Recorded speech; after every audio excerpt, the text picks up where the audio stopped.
Hey developers, today we are looking at Svelte and then we're also looking at Vue 3, and I'm going to compare and contrast Svelte and Vue 3. We're going to write something in Svelte and then we're going to write it in Vue, and I'm going to show you how different the syntax is and how much it's really alike too. So now Svelte has been out for a while. If you don't know, it's another one of these JavaScript frameworks, but it has a lot of momentum going for it right now. A lot of people are switching to Svelte from React, some even from Vue.js. So someone that uses a lot of Vue, I thought I would check it out. If you don't know, I actually did a video on Svelte probably like 6 months ago, maybe, I don't know, a year ago, but I haven't looked at it since, but I did some research. So I'm gonna kind of look at the syntax between the two and see what's very similar and what's very different. And then I'll give you my opinion if you should actually check out Svelte or if you should continue to use React, Angular, and Vue. All right, so let's just jump into it. Oh yeah, and if you are watching this video and you like Vue.js, Svelte, or React, Angular, make sure you click that subscribe button. I'm so close to hitting 100,000 subscribers, and I really need your help. So yeah, if you guys can do that, that'd be awesome.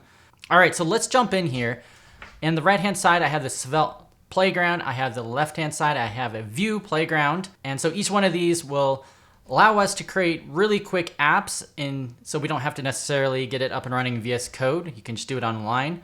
So you can check that at sfcvuejs.org or svelte.dev. I'm going to show you kind of a little bit of the syntax between everything. Let's start off with reactive variables. It's kind of the building blocks of our apps, that and components. And we'll get to components in a moment. But you'll see here the syntax is very, very similar. Now I'm using Vue 3, which has this script setup, but this is the new Vue 3 syntax that came out in the last few months. And I think for those of you who have already used Svelte, you'll be very familiar with this because it feels very similar to Svelte in a lot of ways. And I think it's for the best. But by the way, this is completely optional in Vue 3. You don't have to use this.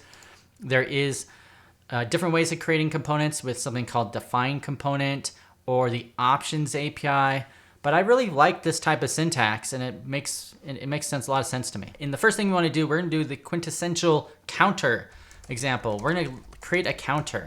First, inside Svelte, I do let and then count, and this is essentially all I need to do. This variable is reactive now.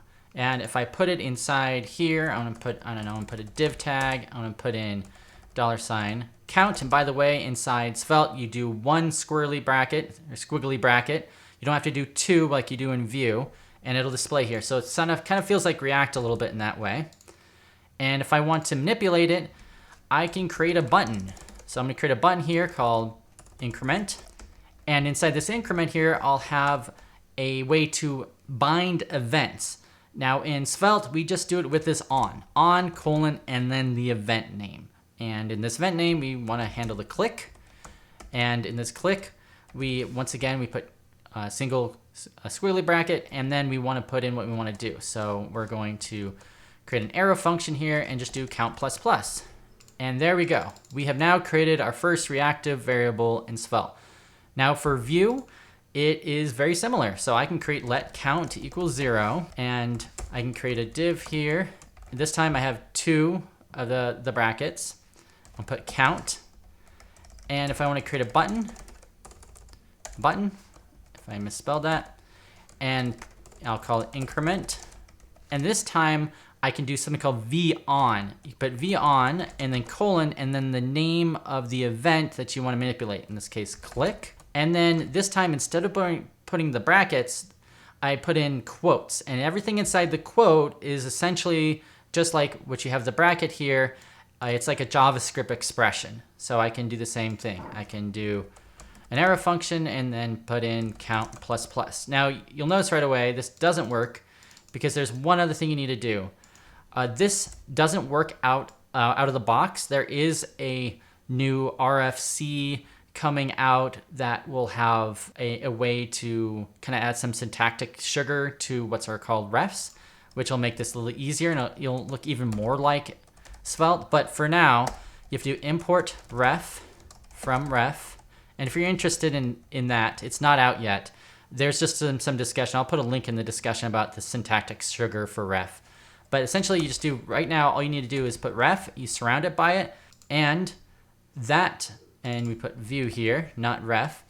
And now it's a basically reactive variable. When I click it, it's getting incremented as we expected, just like on the Svelte side. Now let's say we wanted to bind something to a element, to an input. So that's kind of another common one. I'm gonna add an input in here, and I'm gonna add an input in here. You have to do this syntax where you do bind : and this tells Svelte that you're gonna bind something. You put it to, let's say, value, and then you can bind it to a value. So I don't know, I can bind it to count. And it's at this point, anytime I change this count, it's updating both here and here. So it's kind of two-way data bound. And if I like, let's say here I increment, you can see it's incrementing in both places. Now I can do the same thing here, but instead of doing bind, there is a shorthand which does kind of similar to this bind here, but it's called vmodel. And then once again, with inside the quotes, I put in what I want. So I want count. So now this count is two-way data bound. If I increment here, to both increment. If I had a decrement, it would decrement. So now this way, this vmodel kind of two-way data binds the values from the input into the script setup and the template and vice versa. One other thing too, I mentioned this click here. There is one caveat with this binding inside Svelte. Let's say you have an array. I'm gonna call array here. And just for the heck of it, I'm gonna delete some of this. And I'm gonna have this array. And if I wanted to manipulate it, I guess I'll have to put back a button. I'll delete this, call it press me. And I'll have this on click. And I'll have this function. By the way, I'm just inlining the functions here. Normally what you do is you add, like inside the script, you add like a handle click, something like this, function handle click. And then this would be exposed in here. So you would just put in this handle click like this. And so in this case, if I want to do arr.push, and I'm going to push 1 to it, and I press this, it's not doing anything. So it doesn't have like reactivity inside the array, deeply nested arrays, or inside, I believe, objects as well. So you have to kind of do it this way. There's a couple ways. You can do ARR, and then you have to destructure it, and then put in what you wanted. In this case, I guess 1. So now if I do that, you can see here it's adding it correctly inside here. It's reactive. Now in Vue, you actually don't have that problem. So if I let ARR equals an empty array, and then on my click handler here, I guess I'll just change count to arr.push 1, and then instead of showing count, I'll put in ARR, and I hit the increment. And I have to make sure first, of course, put ref around it because it's not reactive unless you do that. You can see here, I didn't have to do anything weird and actually declare it and then assign it afterwards to get it to work with arrays. So that's one little difference between the Vue and Svelte. As far as I can tell, I think Vue is a little bit more powerful with this ref. You can actually also use something called Reactive, which handles more objects. And there's also some other helper functions like toRefs that help you destructuring. I just did a video on this before if you're interested in those. But yeah, I think Vue is a little bit more powerful in this aspect. Another thing you can do in both is computed properties. So inside here, I can create, let's bring back here's our count right here. Let's say I want to create a double. So I can do I would just do this colon or this $ equal. And this is like a special thing inside Svelte that's used if you wanted to create some logic and have it being updated anytime any of the variables change. So it gets cached and it can be updated. So let me show you an example. If I want to do double here, so this double would equal count times 2. And I'll bring back our count plus plus. You can do count plus plus. And I'll bring back count here. So now I have 1, 2, 3. Now if I put in double count or double here, you can see here, this one's always being updated to 10. I'm only manipulating count, but since I have this $colon here, it's almost like computed property. Anytime anything changes, it doubles. They don't call it computed property in Svelte, but it's more of a way of a logic to create like reactive variables. You can do the same thing here, in Vue, but you just add in computed. And then I can have computed. So I can do const double equals computed. And then that takes an object, and I'll do count dot value. You have to actually, anytime inside Vue, it's one of the weird Vueisms. If you're using a ref, you actually you use it dot value is the way you express it if you're inside the script times 2. And now double is now available for me. So I'm going to change this back to count, change this back to count plus plus. And now I'm going to add in one more for double. And I'll get rid of the input because that's confusing. So you can see here, the one double is always being doubled because anytime any value inside line 7 here changes, this gets recalculated and this double gets updated in the template. Okay, so let's take a look at components, which is what you're going to be using for both, and kind of compare and contrast the two. So in Svelte, you can just create another component here. I already did this. So this is component 3. It just says hello from component. In Vue, I created this comp view. All it says is hello from component. Remember, when you create components in Vue, you have to wrap the template in this template tag. While in Svelte, you don't have to do anything. You just basically put it right underneath the script. And so in this case, I just have to import it into both for them to work. And the syntaxes are exactly the same. So you do import. In this case, I'll call it component 3 from $component3.svelte. And make sure you put .svelte, otherwise it won't work.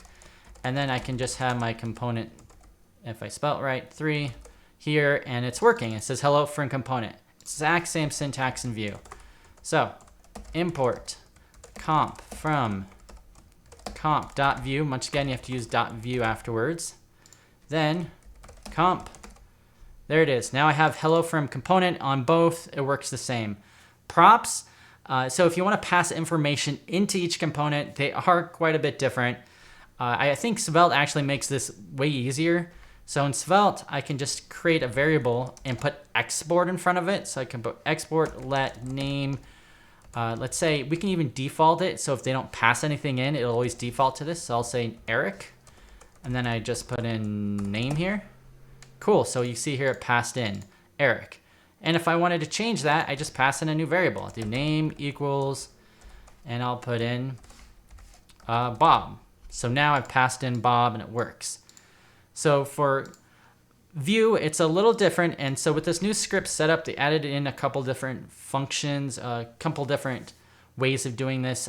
This basically, you can do it through DefineProps, or if you want to do it with defaults, you have to use this thing called WithDefaults. Nice thing with Vue, you don't actually have to import either one of those in. It just detects it, and it has like this macro that automatically adds it during compile time, so you don't necessarily have to import every one of these in. So the easiest way is if you have DefineProps, you just define the prop this way. You put name and then the type, and you put string in here. And now I can put in double curly brackets name. And I actually have to do one more thing. I have to do const props.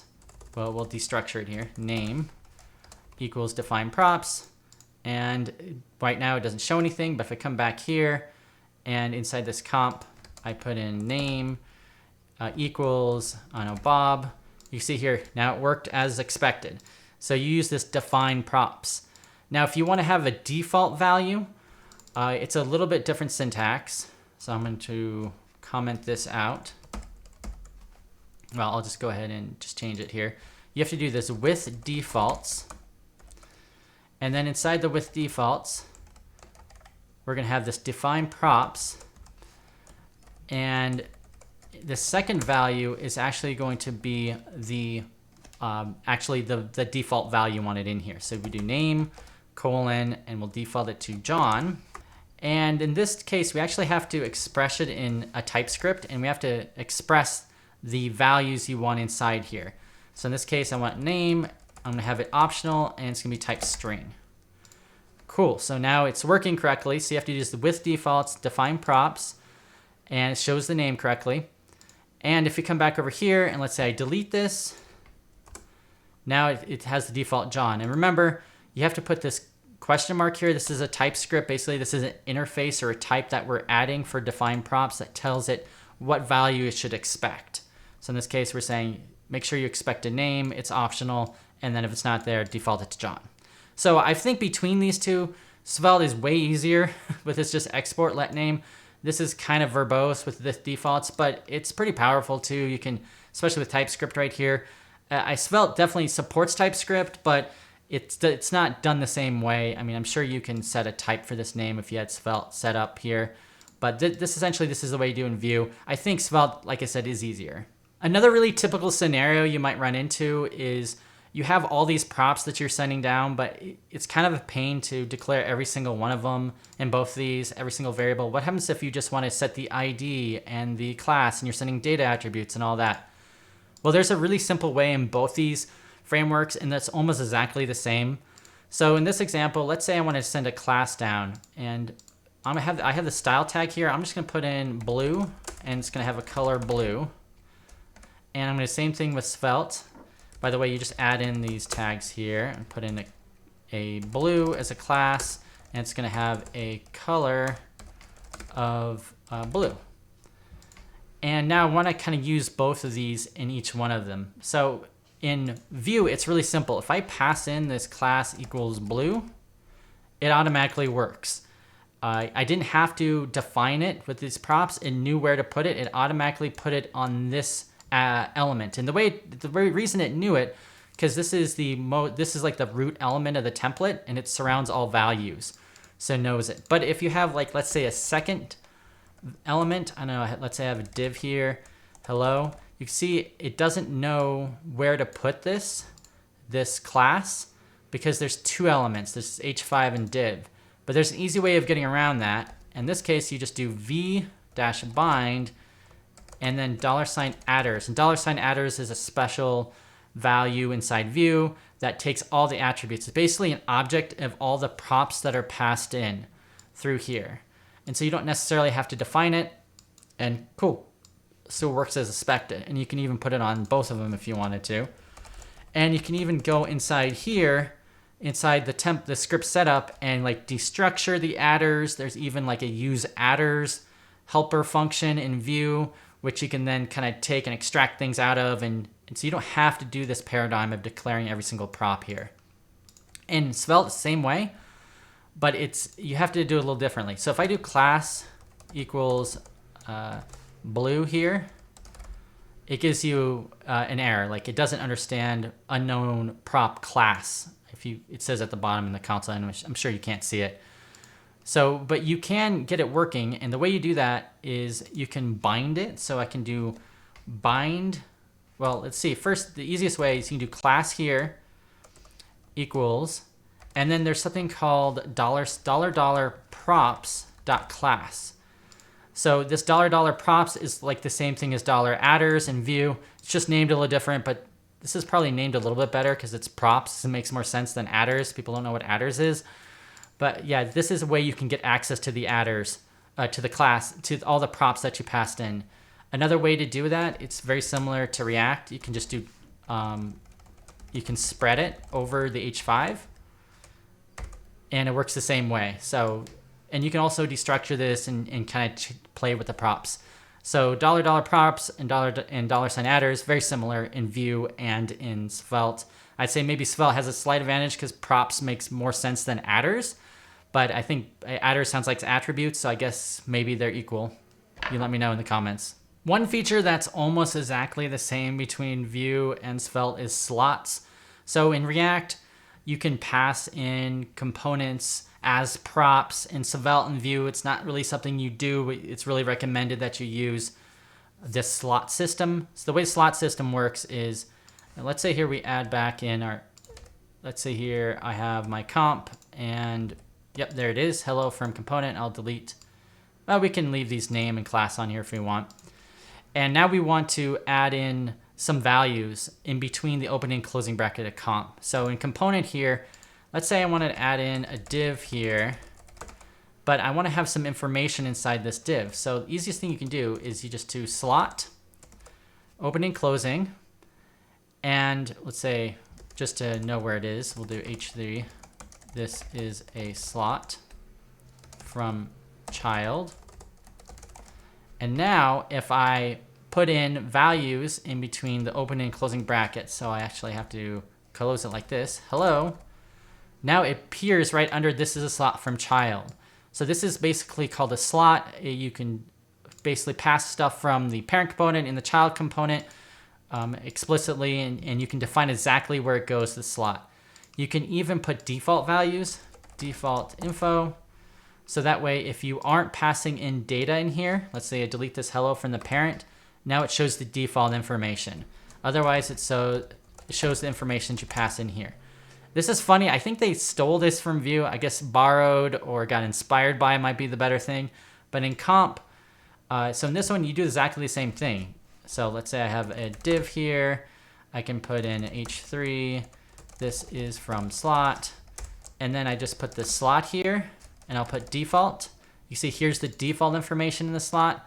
But now if I actually have an opening and closing slot like this, from parent, so you can see here, now I have overwritten what's in that slot and put in information in. And slots can get really complicated too. So I can have name slots too. So I can have this default slot. And then I can have another slot, which I name, I don't know, test. And I can even have default values for the test. And then inside here, inside the opening and closing brackets of the component, I can put in another, I guess I can put, let's say, a span. I can put in slot equals and then the name I called it, which I called it test. This is from test. So you can see here, this is form test. And I can even have default named. And if I come back here and I delete this out, it gets rid of that. Actually, it looks like you can't add in default data from a name slot for some reason. But, you know, it's still pretty handy. You can also even pass information back up very similarly. So in this example, I'll go back to Vue. You can do the same thing. I can do slot name equals test. And then I have a closing brackets. And then the same thing here. In this case, instead of using a span, you can't just add a span in here. You use a special value called template. So in this case, I do template here. And then I can put in a name slot, vslot. And vslot is a way to tell that it's a slot. And then inside there, you put in colon and then test, or whatever the name of it is. Hello from slot. And so you can see here, it went ahead and added in hello from slot inside here. And I wonder if I put a default value, default slot. Let's say default name slot. If you come back over here and delete this, yeah, so this one works. You can put default name slot. I guess it works a little different in Svelte, but that's kind of cool that you can add in slots here. And the last thing, let's delete this form parent. The last thing you can do on both is you can even pass values back up. So let's say I wanted to pass this. Let's say I had a let's say counter equals 1, 2, 3, and I want to pass that up. I can just do something like this. Counter equals counter. And now it's available in this top level. So to get it through the top level, you use this let colon, the name of it, which was counter, equals, and then the whatever you want to call it. I guess we'll call it counter. And now if I put this in here, you see the 1, 2, 3 is passed from the child component back up to the parent component. It uses this let colon counter. Now on the Vue side, I can do the same thing. Let's add in let counter equals ref 1, 2, 3. Let's import ref from Vue. And if I wanted to pass that into the slot, I just do, I have to just put the name, counter. I'll put a colon in there because it's bound, colon, counter. So that should pass it up. And then inside here, I can then access it by doing equals, and then quotes, and then what I called it, counter. And if I did this right, it should show up. Cool, so now it passed 1, 2, 3 up here. And essentially I'm taking something from the child component and passing back up. And if I had a button here, it would increment this from the child component to the parent component. So in other words, let's say I did a button. Let's see here, button, if I can type, button, increment, counter, at click. So instead of doing v on, you can do the at sign. It's like just a way of doing it. It does the same thing. Click equals counter plus plus. If I did that right, you can see this default slot, it's actually incrementing from the child component back up to this parent component where it's being displayed, which is really cool. It's more of an advanced pattern. I did a whole bunch of videos on this. Maybe in the future we can talk about this, but you can sort of do the same thing in Svelte with this let colon counter as well. Now the last thing I want to cover is stores. Now in right here, this is essentially how you would do stores in Svelte. So Vue, typically if you want to pass data between different routes or you want to share like global data, you would use something called Vuex. It's a very simple to use store, a global store inside Vue. There is a way to do it using refs too, where you can kind of export refs out. It's not quite as powerful as Vuex. I'm not going to get into those specifics, but Svelte has built in this whole store concept where you can subscribe to values when they get changed. You can update them and they'll get updated everywhere in the app. And you don't require an external library like Vuex does with Vue.js. And I'm not going to get into this too much detail, but you can see you use this special writable, which you have to import in from Svelte store. And then once you increment that, in this case, they're using the subscribe. So anytime the value changes, I guess in this increment here, they do this count.update. They update it. Then they're subscribing to the changes, and then they're showing a different count value here. And then that's how this one works. So if you look at it over here at the bottom, you can see count is updating as you expect it to be. So this is something that I think it's just an extra library for Vue, so I don't think it's that big of a deal to import it in. And if you really wanted to, you can do something somewhat similar. It doesn't have subscribes, but you can create reactive variables that are global inside of Vue using this ref or computed and creating like separate files and importing them in. So I really don't think this is that special, but I do like how it has the subscribe and it doesn't require an extra library. So maybe I'll give Svelte an extra +1 for that. There's also so many other things that we could go over, but this video would be like 6 hours long. There's also hooks that almost are exactly the same between Vue and Svelte.